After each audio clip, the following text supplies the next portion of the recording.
Bonjour, je viens vous présenter l'horoscope de la semaine qui démarre ce lundi 17 mars 2025. Déjà, pourquoi? Parce que le temps passe trop vite, c'est tout bête. Hein.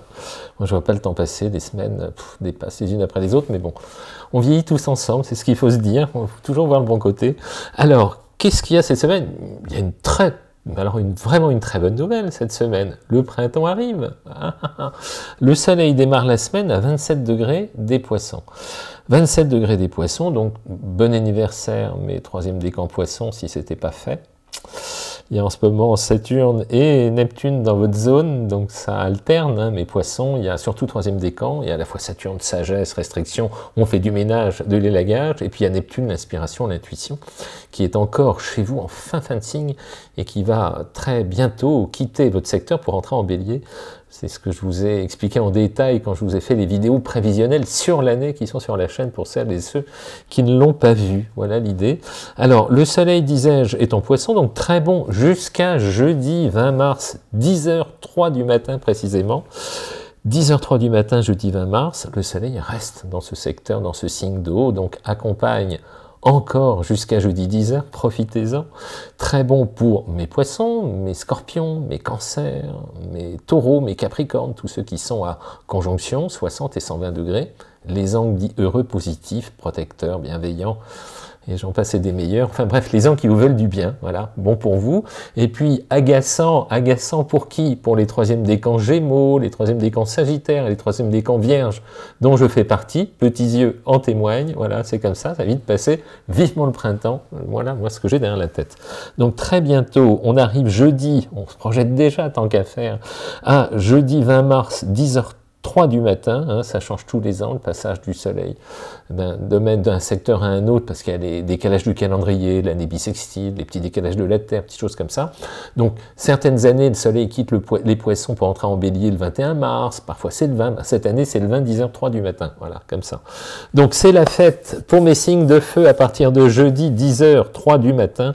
Pourquoi? Parce que mes signes de feu vont rentrer dans une période d'un mois, tant que le soleil sera en Bélier, période durant laquelle il va apporter à mes, dans l'ordre, Bélier, Lion, Sagittaire, Verseau et Gémeaux, vous cinq, une belle énergie solaire pour vous permettre de démarrer un nouveau cycle, une nouvelle dynamique avec cette nouvelle année solaire. Pour les astrologues, l'année elle démarre le 20-21 mars avec le printemps et non pas le 1er janvier. C'est une fête païenne en fait, s'il me semble me souvenir de ça. Donc 20 mars cette année, tac, c'est parti pour un tour, on remet ça, et donc très belles énergies d'impulsion pour mes signes de feu. Eh bien, je vous souhaite plein de bonnes choses, ça va être l'anniversaire de mes béliers premiers décans, et si on en parle des béliers premiers décans, il y a plein de choses intéressantes aussi pour vous, mais pas que pour le premier décan. Pourquoi? Parce qu'à partir de jeudi, le soleil va rejoindre deux planètes qui sont déjà en bélier. Les deux planètes en question sont Mercure et Vénus. Voilà, Mercure et Vénus en bélier. On sait, hein, apporte beaucoup de charme, donc de chaleur avec le soleil qui arrive, mais également du charme avec Mercure, mais également une facilité de communiquer, de s'adapter avec du charme avec Vénus, je vous le refais, une capacité à vous adapter à communiquer avec Mercure, hein, ce trio-là, il est très intéressant. Lorsque l'on a en influence heureuse, lorsqu'on bénéficie d'un trio du type Soleil, lumière, vitalité, Mercure, fluidité d'adaptation et de communication, Vénus, charme et charisme, hein, tant qu'à faire, autant avoir les trois en même temps, c'est ce qui se passe en ce moment pour vous. Donc, encore une fois, période très intéressante pour mes béliers, mes lions, mes sagittaires, mes verseaux et mes gémeaux. Gravez-la dans le marbre. Les premiers décans, vous êtes premiers en ligne de mire sur cette dynamique particulièrement positive. Bien évidemment, les deux autres décans, des signes que j'ai évoqués, précités, hein, sont impactés, bien sûr, mais avec une légère dégressivité à mesure que l'on s'éloigne du premier décan. Mais dans tous les cas, c'est très positif pour tout le secteur. Voilà ce qu'il faut garder en tête. Très bon ça. Voilà, petite subtilité quand même, on y arrive. Je vous évoquais la présence de Mercure et de Vénus dans le signe du Bélier, premier décan, mais encore une fois, vous l'avez bien compris, premier décan, mais tout le monde est concerné, de façon dépressive, comme un gros flash qui focuserait sur le premier décan. Il y a de la lumière qui irradie, qui se diffuse, qui se dispatche, qui éclaire aussi les autres décans. Voilà. parfois il faut le préciser, je ne le fais pas parce que j'ai des questions sur le sujet, donc c'était l'occasion de vous y répondre. Donc oui, je voudrais revenir sur un point un peu pointu, un peu précis. On sait que Mercure est en Bélier, mais depuis le 15 mars, il a amorcé une marche rétrograde. Il va être en marche rétrograde jusqu'au 8 avril. Mercure rétrograde, on est dans des phases de gestation de l'information, d'approfondissement de la relation. On sait, hein, les planètes, elles abordent des marches directes, des marches rétrogrades, directes, marches rétrogrades. Alors, on fait souvent tout un roman dès que Mercure forme une marche rétrograde en disant, mais en ce moment, il ne faut rien signer, en ce moment, tout est compliqué, on a une sorte de talent pour ne pas se comprendre, on est à côté de la plaque, etc. Ce n'est pas faux, si on est très objectif, mais uniquement dans certains cas de figure. Uniquement dans les cas de figure où la donnée initiale n'était en elle-même pas claire. En revanche, si on s'efforce de clarifier ce qui doit l'être, d'être mesuré dans ses propos, Mercure Bélier, d'être pondéré dans son approche, d'être cohérent dans ses objectifs, d'être pédagogue, d'être souple, d'être à l'écoute, eh bien cette phase rétrograde de Mercure, elle est même constructive. Ouais, elle est constructive. Ça peut paraître contre-intuitif comme ça, mais premier passage d'une planète, ça réveille une tendance. Lorsqu'elle amorce une marche rétrograde, c'est un petit peu ralenti, un petit peu en sommeil, un petit peu dans des phases de maturation, d'évolution profonde, d'imprégnation substantielle, je pourrais en même temps ça dire. Hein. On est en train de bien peser le pour et le contre, d'approfondir ce qui mérite de l'être. Et puis quand ça repart, pan, c'est reparti de plus belle et on trouve des solutions heureuse lorsque le contexte de fond l'y invite, tout simplement. Et puis, parfois, on passe à autre chose lorsque le contexte de fond nécessitait qu'on nous faisait prendre conscience que c'était pas ce qui nous correspondait, ou ce qui était possible de réaliser, ou ce qui n'était pas fait pour nous. Hop, raoust. Voilà l'idée. Donc, pas mauvais en soi, juste attention à ce qui nécessite de prendre du temps pour approfondir ce qui mérite d'être approfondi, tout simplement. Voilà. Moi, je panique pas sur les influences rétrogrades, bien au contraire. J'ai plutôt tendance à les voir comme des moments de gestation pour approfondir. C'est redondant mon approche aujourd'hui. Et puis voilà, donc c'est plutôt pas mal. Gardons à l'esprit que c'est très vivant, dynamique, stimulant, mobilisant intellectuellement, crée une incidence de rapidité d'analyse, parce qu'en Bélier, Mercure, il est rapide, il est vif, il est directif, il va droit au but, il s'embarrasse pas de détails, il fonce droit devant, au moins les informations sont claires. Voilà. Alors le fait que ce soit un peu rétrograde, ça permet peut-être de pondérer le truc. Voilà, c'est une hypothèse que je vous invite à partager, tant qu'à faire, c'est pas la pire en tout cas. Pareil pour Vénus, bah, tant qu'on y est, Vénus amorce une marche rétrograde, depuis voilà, là rétrograde jusqu'au 13 avril, elle aussi. Vénus rétrograde, à 6 degrés, après elle repartira en Poisson, donc j'aurai plein de choses à vous raconter, parce qu'il y a un jeu, une mobilité de Mercure et Vénus là, qui jongle entre le Bélier et le Poisson, le Bélier et le Poisson pendant quelques temps, ce qui fait que ça va éclairer une bonne partie du ciel avec des influences diverses et variées, mais c'est très riche tout ça. Moi, quand Mercure en Bélier, ça me va bien, et quand Vénus en Poisson, ça me va bien aussi. Voilà, pour info, parce qu'il y a des affinités naturelles avec les secteurs en question.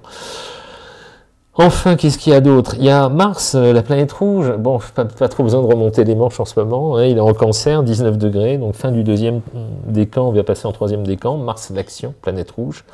En Cancer, on sait que c'est un endroit où l'énergie, secteur gouverné par la Lune, le Cancer, où l'énergie parfois est un petit peu aléatoire, en dents de scie, hein, secteur gouverné par la Lune, Mars, planète de l'action, hein, subit des fluctuations énergie comme ça, c'est pas bien grave.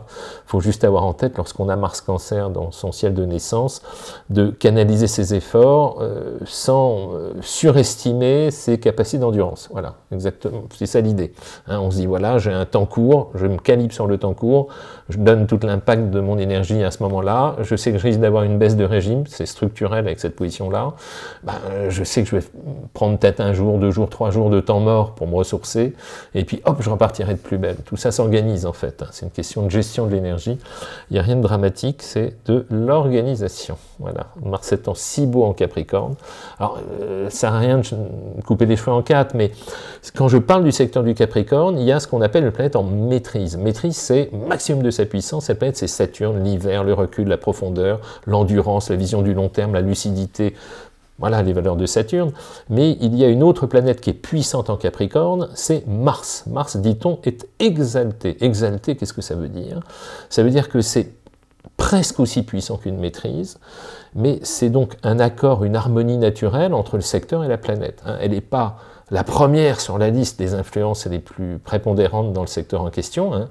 Chez le Capricorne, ça reste Saturne, mais Mars, quand il est également en Capricorne, il est très beau parce qu'il y cultive des valeurs d'endurance, de rigueur, je les appelle les marathoniens du zodiaque, et c'est à titre personnel une position que j'adore. Les Mars en Capricorne, je les adore.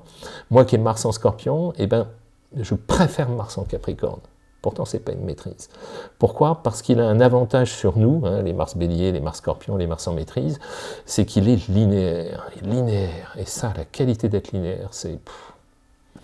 Ça remporte tous les suffrages. On dit toujours celui qui voit le plus loin sera toujours celui qui a raison. Voilà pourquoi je l'aime bien. Bon, ceci étant dit, en Cancer, en face, il est fragile, donc d'où cette énergie comme ça. Quel est l'impact de Mars en Cancer pour nous tous dans le ciel actuellement? C'est qu'il va quand même protéger mes cancers, en vous donnant un peu l'énergie, très bon pour mes poissons, très bon pour mes scorpions, pour mes vierges aussi, pour mes taureaux aussi, toujours le même déploiement des aspects heureux. Il se peut qu'il crée une certaine impatience et fatigue pour mes troisième décans, bélier, capricorne et balance, parce qu'il va former avec vous deux carrés et une opposition. Voilà, tout simplement, ce Mars là qui traînasse en Cancer, vivement qu'il aille en Lion.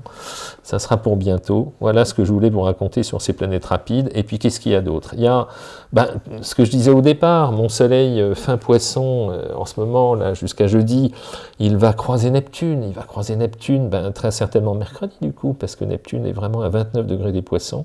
Donc, mercredi, qu'est-ce qui se passe mercredi dans le ciel? Une conjonction entre le soleil et Neptune. On regardera le ciel, il y aurait, si on le voyait, Neptune qui est pile derrière le soleil, dans le même axe. On appelle ça une conjonction vue de la Terre. Une conjonction soleil-Neptune, ça augmente l'intuition, le feeling, l'inspiration, le ressenti, et ce que j'ai coutume d'appeler la porosité face à l'inconscient collectif, Neptune. Donc on pourrait avoir... comment dire, ou des prises de conscience pour ceux qui ont l'esprit lucide, ou à l'inverse, une tendance à rester dans le flou si on ne fait pas attention, à se laisser embarquer, on pourrait dire. Voilà, falloir faire attention là, mardi, mercredi, avec cette conjonction Soleil-Mercure. Attention pour ceux qui ont des planètes comme moi, fin Vierge, fin Gémeaux, fin Sagittaire. En revanche, ça peut accorder une lucidité, mais toute particulière pour ceux qui ont des planètes, troisième décan Scorpion, troisième décan Cancer, troisième décan Poisson, troisième décan Taureau, troisième décan Capricorne, vous cinq pourriez, dans ce virage, ce dernier virage mercredi, jeudi, juste avant que le Soleil entre en Bélier, disposer d'une capacité à voir vraiment au-delà des apparences, à subodorer en presque les enjeux profonds, ce qui se joue autour de vous. Vous pourriez faire preuve d'une intuition étonnante, remarquable, sur lesquelles je vous invite à être vigilant. Voilà ce que je voulais vous dire. Bon, toujours Jupiter en Gémeaux, j'espère que j'ai oublié personne. Jupiter en Gémeaux, très bon pour mes signes d'air, chance deuxième décan, Gémeaux, Balance, Verseau, Lion, pas beaucoup parlé, Bélier, Jupiter, il vous dit bien, vous 5. Bon, Saturne, Uranus et Pluton, on va les oublier cette semaine, sinon je vous en raconterai plus la semaine prochaine. J'avais préparé plein de trucs sur les subtilités des conjonctions sur le Soleil, mais le temps passe très vite. Allez, je me le laisse tenter quand même, c'est trop tentant. Voilà, une petite info technique. Il y a, lorsque vous regardez votre carte du ciel individuelle, lorsqu'on regarde nos cartes du ciel individuelles, il y a l'endroit où le chef d'orchestre incarné par le Soleil, il va être, je sais pas moi, en Bélier, Taureau, Gémeaux, c'est votre signe solaire, c'est votre signe astrologique que vous connaissez à travers les horoscopes, c'est le signe solaire. Eh bien, parfois, lorsqu'on établit vraiment la charte, la carte du ciel de notre naissance à chacun, on a toutes les positions des planètes autour, c'est comme un orchestre, et il y a plus ou moins proche du Soleil, ou parfois c'est en opposition, en carré, enfin bon, on va faire simple. Aujourd'hui, on va parler des conjonctions. Lorsqu'il y a très proche de votre Soleil, dans une séquence, une orbe, ce qu'on appelle une orbe, un écart de 10 degrés en amont, en aval, moi je prends 15, je prends quand même, mais voilà. Bref, quand il est à proximité du Soleil, les planètes qui sont proches vont avoir une coloration plus importante. Lorsque le Soleil est très proche de Mercure, j'ai coutume de dire, là-dedans, ça fonctionne plus vite. Plus Mercure est proche du Soleil, statistiquement, plus le mental est mobilisable, plus le sens de l'adaptation va être spontané, aiguisé. Ça nous rapproche, les soleils conjoints Mercure, des signes dits mercuriens, les Gémeaux, les Vierges, la bonne blague. Voilà, ça va avec, en fait. Ça donne une sorte de coloration qui se rapproche de ça. Lorsque le Soleil est très proche de Vénus, ça donne des profils ayant naturellement plus de charisme et de charme. C'est comme ça. Plus de savoir-faire, de savoir-vivre, de savoir-être. On va cultiver ces valeurs-là, Soleil et Vénus. Lorsque le Soleil, au moment de la naissance, est très proche de Mars, ça donne des profils plus toniques que la moyenne, plus volontaires, plus moteurs, plus dynamiques, plus courageux, plus offensifs, ce qui nous rapproche des signes martiens, Bélier, Scorpion, Capricorne. Voilà. Lorsque le Soleil est très proche de Jupiter, ah là là, ceux-là, c'est des profils qui sont plus honnêtes, plus dans les clous, plus de valeur, plus de solidité, de rayonnement personnel, parfois un peu plus d'ego, il faut être lucide aussi, mais des profils que j'adore. Moi, les Soleils Jupiter, c'est des chanceux, c'est des Gontran de la vie, sous réserve du reste du thème, bien évidemment. Les Soleils Saturne, c'est plus lourd, le poids des contraintes qu'on s'impose est plus compliqué, la deuxième partie de vie est souvent plus heureuse quand on commence à s'en libérer. Les Soleils conjoints Uranus sont des créatifs, des indépendants, des rebelles, des novateurs, des professeurs tournesol parfois lorsqu'ils sont trop novateurs, mais des indépendants aussi. Les Soleils Neptune sont les inspirés, les mystiques, quand on est porté par une foi, un idéal, attention au flou. Et les Soleils Pluton sont des profils inquiets, qui ont du mal à supporter que qui que ce soit ait sur eux une emprise, une incidence, qui puisse les tenir, les culpabiliser, et donc sont des profils qui ont besoin eux-mêmes de maîtriser ce qu'il y a autour. C'est passionnant l'astrologie, on ne se lâche jamais. Bon, allez, voilà ce que je voulais vous raconter pour aujourd'hui, je vous l'ai fait vite, et puis si ça vous plaît, j'essaierai de vous en faire d'autres. Sinon, il y a toujours ce que je vous ai fait, quoi. Je vous ai préparé, Olivier vous a fait un truc, il y a une semaine de formation gratuite, vous engage à rien du tout, c'est gratuit. Plus vous allez connaître l'astro, plus vous aurez des bonnes bases saines, des bonnes bases saines, simples et pratiques, et plus les choses rentrent naturellement. Tac, ça s'imprime, ça s'imprègne. Et plus on connaît, plus on défend le truc. Voilà, c'est l'objectif quand même.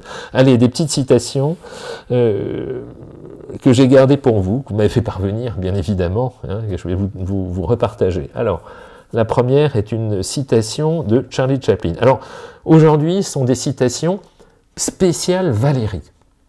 Valérie fait partie des fidèles, comme Brunner, comme Bruna, comme Lorley. Valérie nous fait parvenir des citations, mais beaucoup, beaucoup. Alors, je suis obligé de faire des tris. Donc, j'ai fait un horoscope spécial citation de Valérie. 3 citations de Valérie que j'ai repiquées au fil du temps. La première, elle est de Charlie Chaplin. « L'humour renforce notre instinct de survie et sauvegarde notre santé mentale. » Alors, celle-ci, je l'adore. Je vous la refais. L'humour renforce notre instinct de survie et sauvegarde notre santé mentale. Moi, je suis convaincu que l'humour, c'est une sorte de biais cognitif qui nous permet d'intégrer les informations qui nous parviennent, anxiogènes, stressantes, compliquées, déprimantes parfois, les horreurs qu'on entend autour de nous. Et si on les aborde avec un recul, ce que j'appelle le biais cognitif de la rigolade, du sourire, pour dédramatiser, en fait, pour réduire les zones de peur et de porosité à la peur, trouver des angles au second degré où on en sourit, on en rigole, où on dédramatise.